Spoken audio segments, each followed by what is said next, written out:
자, 초등수학의 개념을 확실하게 잡아보는 시간이죠.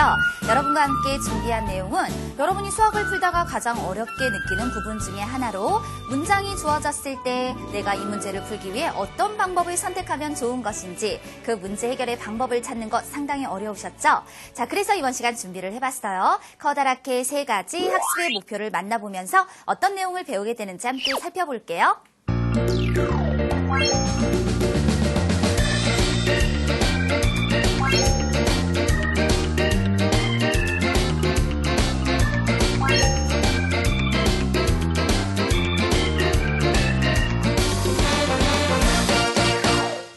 자, 우리 친구들 첫 번째 개념이에요. 제목부터 규칙을 찾아 문제 해결하기라고 주어져 있죠. 우리가 문제를 만났을 때 실제로 규칙을 찾아야 되는 것들은 굉장히 많아요. 되풀이되는 구간을 찾아서 확인을 한다든지 또는 어떤 수들에 있어서 우리가 규칙을 발견하게 된다든지 이렇게 규칙을 찾아야 하는 문제들 중에 가장 대표적인 것으로 달력 문제를 예를 들어 볼 수 있는데요. 달력에서 나타나는 가장 큰 규칙은요. 일주일은 7일과 같습니다. 라는 것. 그리고 또 하나, 7일마다 요일이 다를 수 있나요? 아니죠. 그래서 우리는 7일마다 같은 요일이 되풀이된다라는 것, 이와 같은 것들을 달력 문제가 나왔을 때 여러분이 제일 먼저 얘기를 해주셔야 되는 규칙이라고 볼 수가 있는 거예요. 그렇다면 이 달력을 보세요. 1일이 지금 수요일이죠. 그럼 그 다음 수요일은 어떻게 되죠?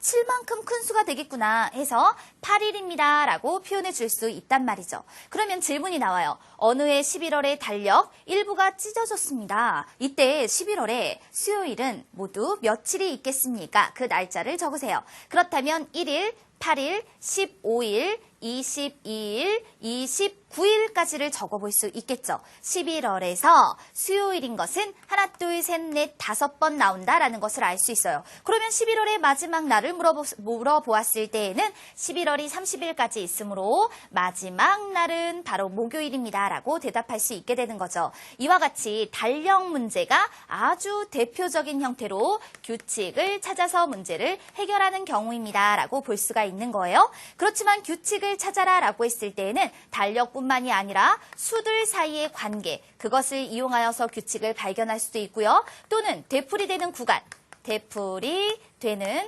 구간을 이용한 것으로 역시 규칙을 찾아서 문제를 해결해 줄 수 있게 돼요. 이 외에도 너무나 많은 규칙 찾기 문제들이 있다라는 것 말씀드리도록 할게요. 이렇게 문제를 규칙을 찾는다라고 말씀을 드렸으니까 실제 문제 예들을 보면서 우리 규칙을 찾아주는 것이 중요하겠죠? 그래서 예를 들어 문제 만나보도록 할게요. 이 문제도 역시 우리가 규칙을 찾아야 하는 가장 대표적인 문제 중에 하나라고 볼 수 있어요. 그림과 같은 규칙으로 문장에 제일 처음에 나와 있죠. 규칙으로 라고 얘기를 했단 말이에요. 그러니까 우리가 문제를 풀 때 어떤 규칙이지? 수들 사이의 규칙일까? 아니면 놓여져 있는 개수 사이의 규칙일까? 이와 같은 것들을 빨리 판단하는 것이 중요한 거죠. 이와 같은 규칙으로 딸기를 놓을 겁니다. 11째 번에 놓이는 딸기는 6째 번에 놓이는 딸기보다 몇 개 더 많습니까? 그러면 11째 번에 놓이는 딸기가 6째 번에 놓이는 딸기보다 몇 개가 더 많느냐라고 물어보았으니 지금 보면 첫째, 둘째, 셋째밖에 나와 있지 않잖아요. 규칙을 발견해 주어야겠죠. 그래서 우리는 첫째, 딸기 수를 세어보는 거예요. 그러면 이거는 순서가 되는 거고요. 이제 그 개수, 딸기의 수를 세워서 표현을 해주시는데 첫째 순서를 살펴보니까 딸기의 수가 6개, 그 다음에 둘째 번을 볼까요? 딸기의 수는 3개, 5, 6, 7, 8, 9, 10, 11, 12개만큼으로 표현이 되어져 있죠. 그리고 난 다음에 이제 순서로 셋째를 살펴볼게요. 셋째를 보았더니 4개, 4개. 그렇죠. 그래서 8개, 거기에다 3개, 또 3개, 6개를 더해서 14개, 거기에다가 16, 2개가 더 있어서 18만큼으로 그 수를 세어서 표현해 보았어요. 그러면 여기서 어떤 규칙을 발견할 수 있나요? 순서가 진행됨에 따라서 그 딸기의 수는 6개씩 많아지는 규칙이 있더라라는 것을 알 수 있게 되죠. 또 여기서 만약에 우리가 식을 써서 표현을 한다면 딸기의 개수는 어떻게 표현할 수 있다? 그 각각의 순서를 나타내는 수에다가 6을 곱한 것으로 표현해 줄 수 있습니다. 이게 바로 규칙을 찾아서 것은 공식이다라고 말할 수 있는 것이죠. 그러면 11째 번에 놓이는 딸기라고 했으니까 11에다가 6을 곱하여 66으로 나타내 주시고 6째 번이라고 했으니까 6에다 6을 곱하여 36이라고 표현을 해주시는 거예요. 몇 개가 더 많으냐? 개수의 차를 구하는 것으로 30개 더 많습니다 라고 답할 수 있게 되는 거죠. 이처럼 그림 속에 주어진 개수들을 써보고 그 수들 사이에 나타나는 누구? 규칙을 발견하는 것으로 문제를 해결해 줍니다. 또 다른 문제 확인해 볼게요.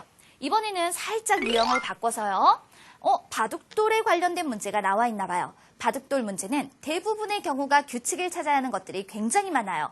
그림과 같은 규칙으로 바둑돌을 놓았습니다. 9째 번에 놓을 흰 바둑돌과 검은 바둑돌의 수의 차를 구하시오. 이때 수의 차라는 건 개수의 차를 구하시오라는 뜻이 되는 거죠. 그렇다면 이때 검은색, 흰색 그 순서에 맞춰서 우리가 한번 표현을 해볼게요. 자, 이것도 역시나 순서.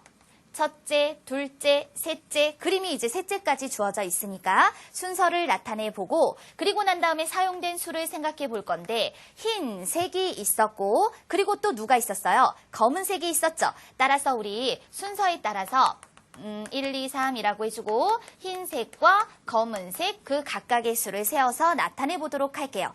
흰색이 첫 번째 3개가 있어요. 검은색은 하나만큼이 있고요. 선생님 이렇게 쓰니까 너무 헷갈려야 하시는 친구들은요. 검은색을 먼저 쓰고 흰색을 써주세요. 그랬더니 1 그리고 3 이와 같이 표현이 되어졌죠. 그런데 둘째로 넘어갑니다. 그랬더니 이 둘째에서는요. 검은색은 1 흰색이 3, 다시 검은색 5, 이와 같이 표현된 것을 알 수 있죠. 그 다음에 셋째를 보세요. 1, 3, 5, 7, 이와 같이 표현이 되어졌단 말이에요. 그렇다면 이와 같은 순서에 따라서 9째